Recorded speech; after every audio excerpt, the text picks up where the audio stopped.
कैसन बड़ी पुष्पा? देखिए, 1.5 साल पहले ही मैं उनको बता चुका था कि उनको ब्लड कैंसर है।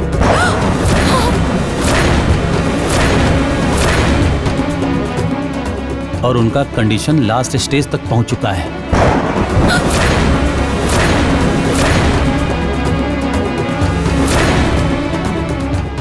अब उनके पास बहुत कम दिन बचे हुए हैं,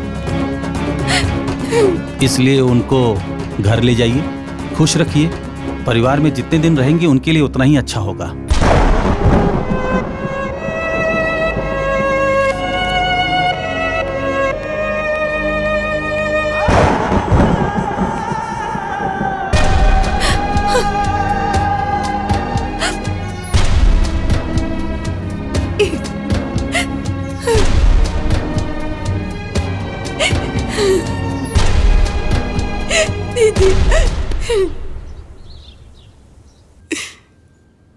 दुल्हन के कैंसर ये हमरा और गुलाब के पता रहे। दुल्हन ये बीमारी के टेंशन में बहुत रहे लगली। नैहर की चिंता, ससुराल की चिंता, तेरा ब्याह की चिंता, गुड़िया के परवरिश की चिंता कि उनका बाद उनका गुड़िया के ध्यान रखी, घर के ध्यान रखी।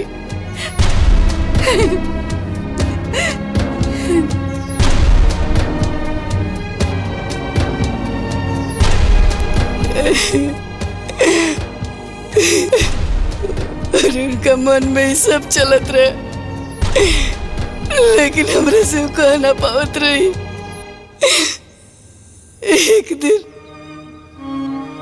एक दिन हमरा से कहली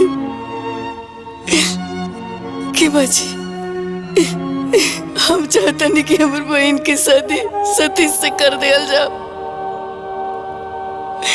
ताकि हमारे बाद घर में रही ना, घर के संभाल सकती है, हमारे गुड़िया के संभाल सकती है। काहे कि मासी तो माँ जैसा हो लेना, माँ से बढ़ के मासी हो ले। अगर दूसरी लड़की घर में अगर देवरानी बन के आई तो पता न कैसे ही घर में रही। हम सोच के ही रिश्ता के फौरन हाँ कह देली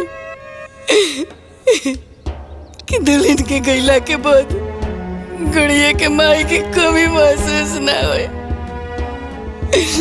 ज्यादातर लोग एक बात कही, हम बहुत लाचार हो गए। हम वो सास है कि जे अपना पतों में भेद कैलाश कायदे से निकल जाओ। हमरे बड़की के घर के मालकिन बनावे के चाहत रहे, लेकिन हम दुल्हन के बने नहीं। कैसे कि हम चाहत रहे कि हमार दुल्हन चाहे जितना दिन रहे, लेकिन अपन हर खुशी जियस। हमार दुल्हन में मालकिन बने के जिम्मेवारी संभालने के सारा गुण रहल। यही से हम उनका के घर के मालकिन बने नहीं, और वो आज तक घर के बहुत अच्छे से संभाल के रख ली, क्योंकि कोनो चीज की कमी ना हो के दिल।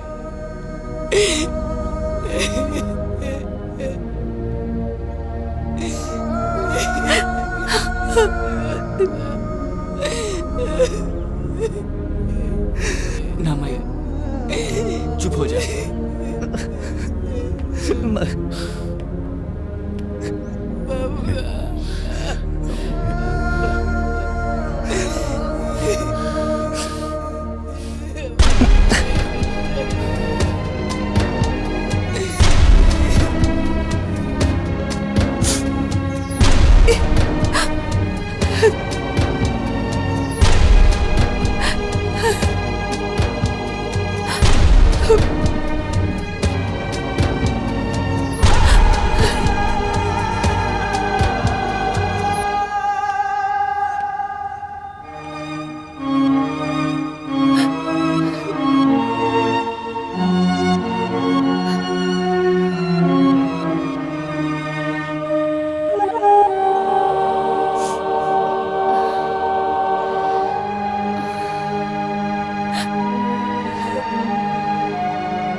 ये हंसी के पीछे इतना बड़ा दर्द छुपल बा दीदी, इतना बड़ा दर्द।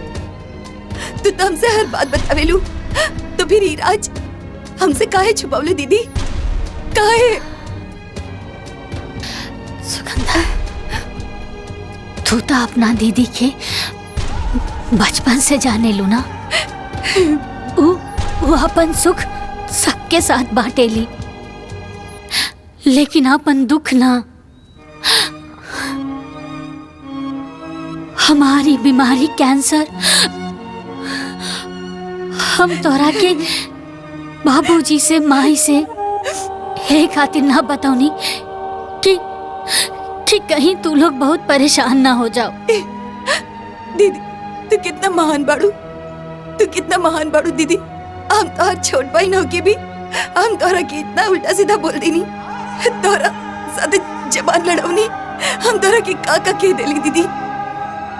हमरा के माफ कर दे दीदी, हमरा के माफ कर दे दीदी। तू हमरा के छोड़ के कब मत जाइए दीदी, कब मत जाइए दीदी। तू हमके मारा, डांटा और उल्टा सीधा बोल दो, हम कुछ न बोलब दीदी, हम कुछ न बोलब। बतावा दीदी, तोरा के का खाए के मन बा? कचौड़ी, पूरी, हलवा दीदी, तोहर जौन मन करी हम उस सब बना दे।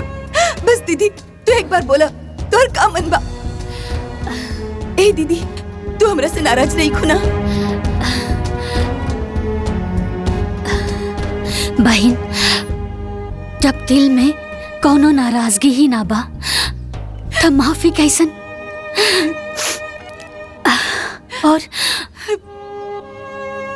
और जौन रिश्ता में लड़ाई ना हो तो समझ जाओ कि वो रिश्ता दिल से ना दिमाग से निभावल जा रहल बा। और हम तोहरा के छोड़ के कबो ना जाई। अरे हमार रिश्ता कोनो जरूरत के रिश्ता ना बा, जरूरत के रिश्ता छूट जाला और खून के रिश्ता कब्बो ना छूटेला। और हमनी दोनों बहन के रिश्ता त खून के बाना,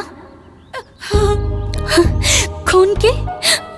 हाँ, अब सुना, अब तू ई रिश्ता छोड़ा और हमार मन के बात सुना। हाँ बोली दीदी। और हमार मन के बात यही बा कि तू हमरा खातिर आलू वाला कचौड़ी, हाँ गोभी के सब्जी और सूजी के हलवा बना के खियाबू।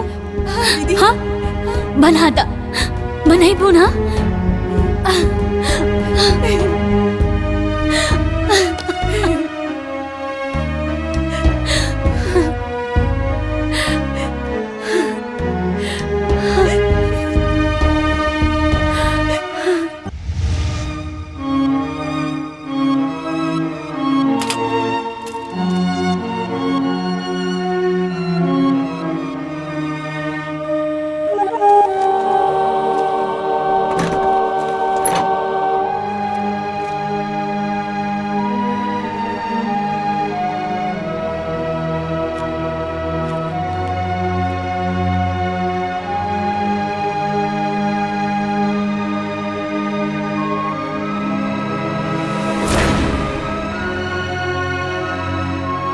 दीदी, आज ई तरफ पूरा परिवार के एक साथ काहे बुलावली?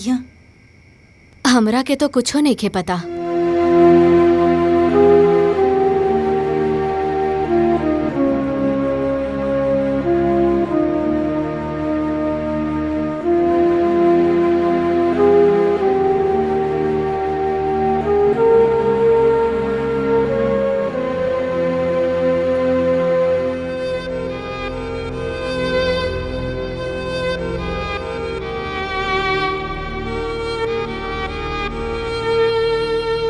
जेठानी जी, हम पिंकी, गुड़िया और गोलू के नाम 5-5 लाख की FD करोले बानी।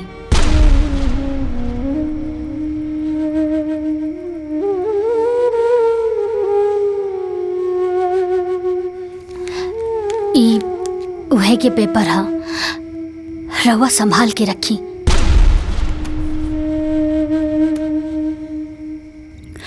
जब ई लोग बड़ा हो जाई ना त ई पैसा ई लोगन के पढ़ाई में बहुत काम आई।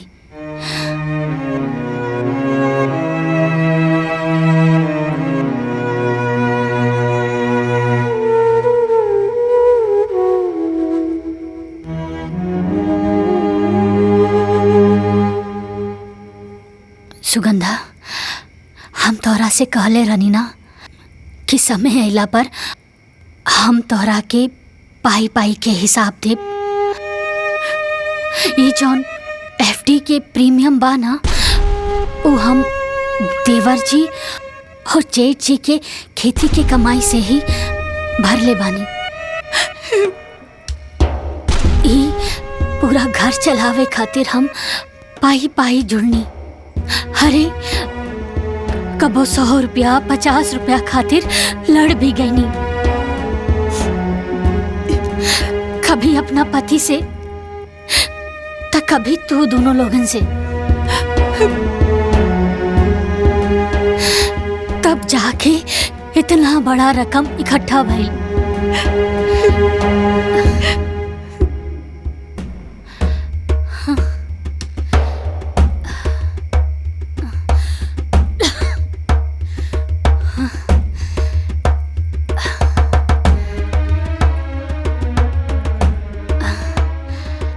पर जेठानी जी, अब हमरा अंदर ई घर के मालकिन बने के हिम्मत नहीं के बचल।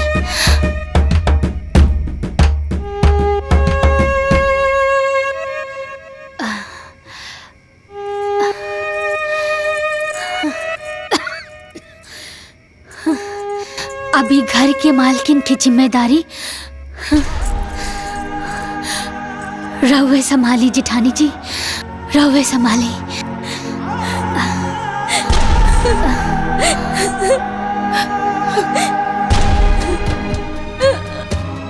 हमरा के माफ कर दे पुष्पा, माफ कर दे। हमरा से बहुत बड़ भूल हो गई बा। हम तोरा के गलत समझनी। तू दोनों बहिनी के झगड़े में आग हम लगावनी है।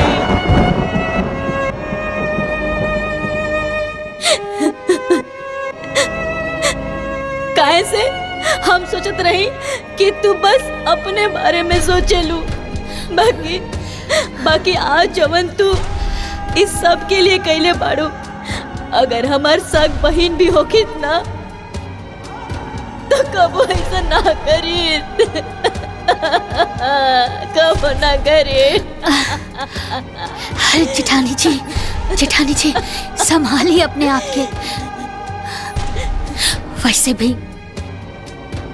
बेगुनाह के दिल ना बहुत छोट होला, लेकिन जब केहू से माफी मांग लेला ना तो ऊ बहुत बड़ हो जाला।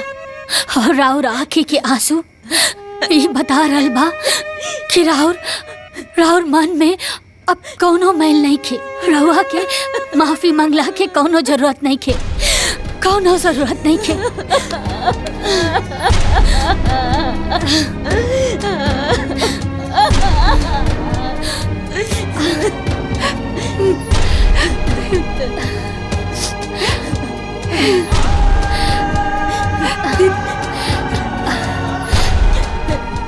बस हमारे आखिरी एक शब्द जेठानी जी, ई सुगंधा छोट हवे, थोड़ा जिद्दी बाड़ी, लेकिन दिल के बहुत अच्छा बाड़ी। एकर कौनो भी बात के कबो बुरा मत मनिया। एकर हमेशा ख्याल रखिया अपन छोट बहन समझ के।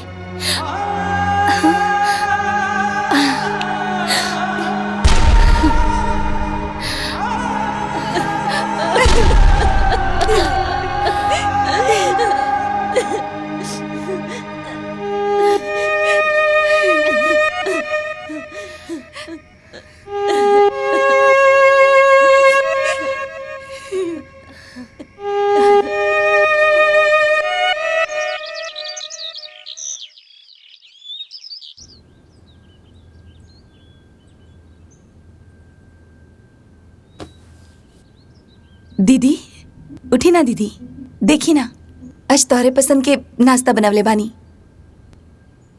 जल्दी से उठ जाई दीदी, और दवाई भी तो खाए के बा। दीदी उठी ना, वरना नाश्ता ठंडा हो जाई। दीदी दीदी उठा।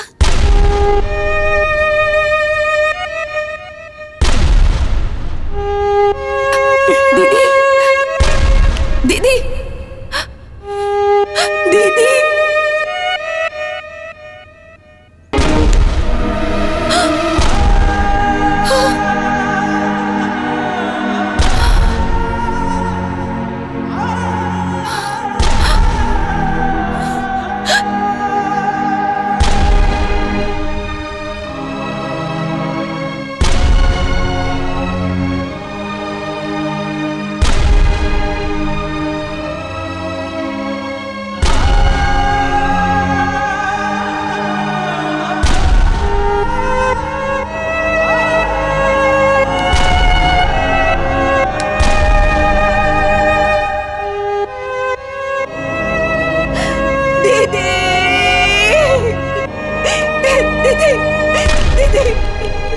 दीदी दीदी उठी ना दीदी, दीदी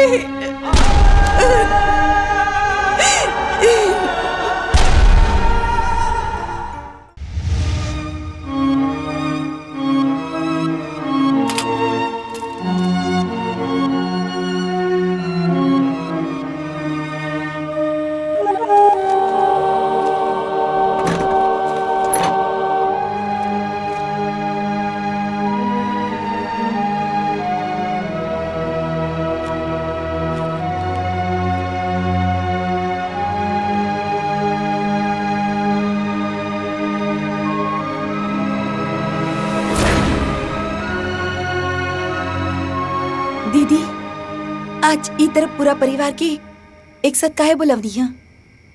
हमरा के तो कुछो नहीं खे पता।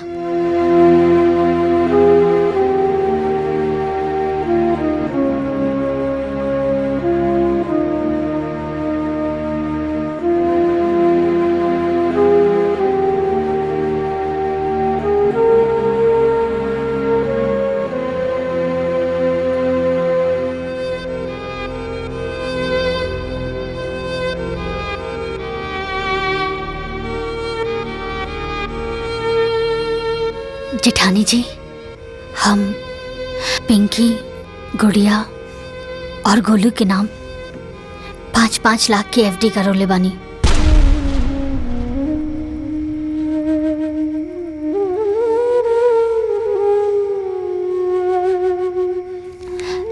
ई उहे के पेपर हा, रवा संभाल के रखी।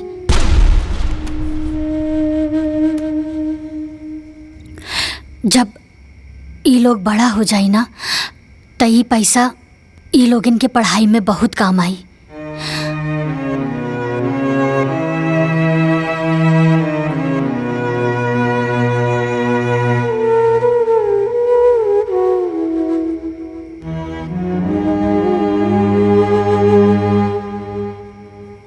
सुगंधा, हम तोहरा से कहले रहनी ना कि समय अइला पर हम तोहरा के पाई पाई के हिसाब दे। ये जौन एफडी के प्रीमियम बा ना, वो हम देवर जी और जेठ जी के खेती के कमाई से ही भर ले बानी। ई पूरा घर चलावे खातिर हम पाई पाई जुड़नी। अरे कबो 100 रुपया 50 रुपया खातिर लड़ भी गई नी। कभी अपना पति से तो कभी तू दोनों लोगन से। तब जाके इतना बड़ा रकम इकट्ठा भई।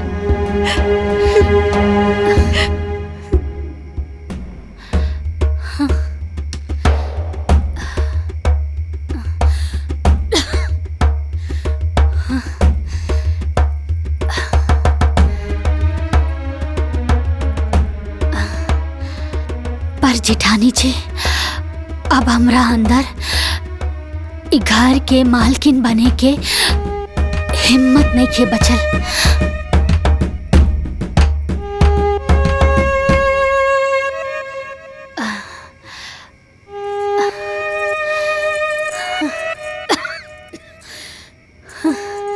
अभी घर के मालकिन की जिम्मेदारी रहुए संभाली जेठानी जी, रहुए संभाली।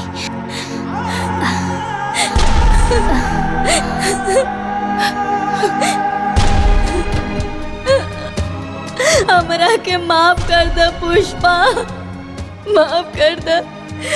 हमरा से बहुत बड़ भूल हो गई बा। हम तोरा के गलत समझनी। तू दोनों बहनी के झगड़े में आग हम लगावनी है।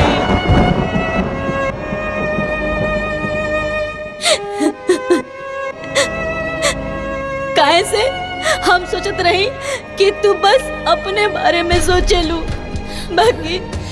बाकी आज जवन तू इस सब के लिए कैले बाड़ू। अगर हमार सग बहन भी होगी ना तो कबो ऐसा ना करी, कबो ना करे। अरे जेठानी जी संभालिए अपने आप के। वैसे भी बेगुनाह के दिल ना बहुत छोट होला, लेकिन जब केहू से माफी मांग लेला ना तो ऊ बहुत बड़ हो जाला। और राउर आँखी के आंसू ये बता रहल बा कि राउर मन में अब कौनो मैल नहीं खे। रउआ के माफी मांगला के कौनो जरूरत नहीं खे, कौनो जरूरत नहीं खे।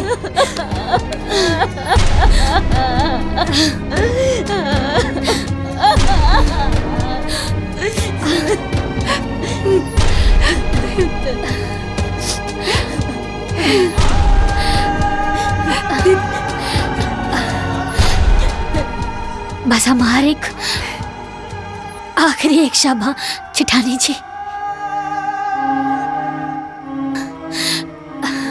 ई सुगंधा छोट हवे, थोड़ा जिद्दी बाड़ी, लेकिन दिल के बहुत अच्छा बाड़ी।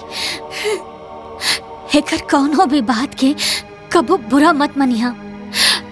एकर हमेशा ख्याल रखिया अपन छोट बहन समझ के।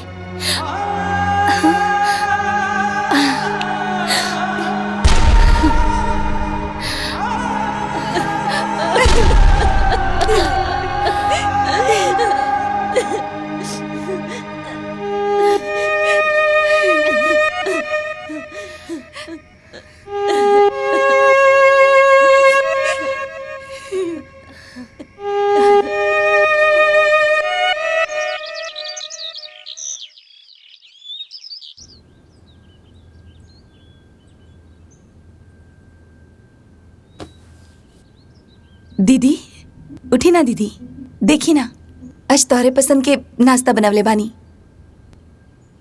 जल्दी से उठ जाई दीदी, और दवाई भी तो खाए के बा। दीदी उठी ना, वरना नाश्ता ठंडा हो जाई। दीदी दीदी उठा।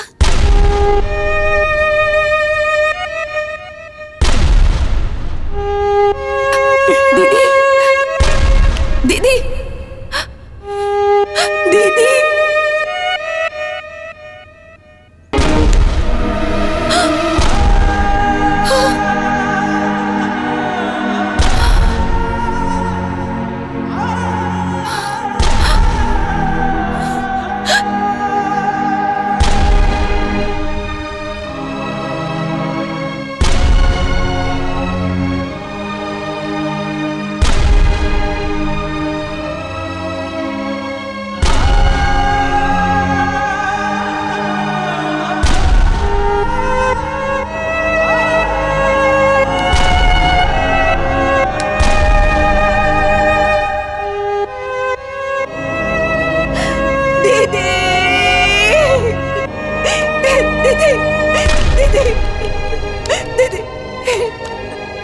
दीदी उठी ना दीदी, दीदी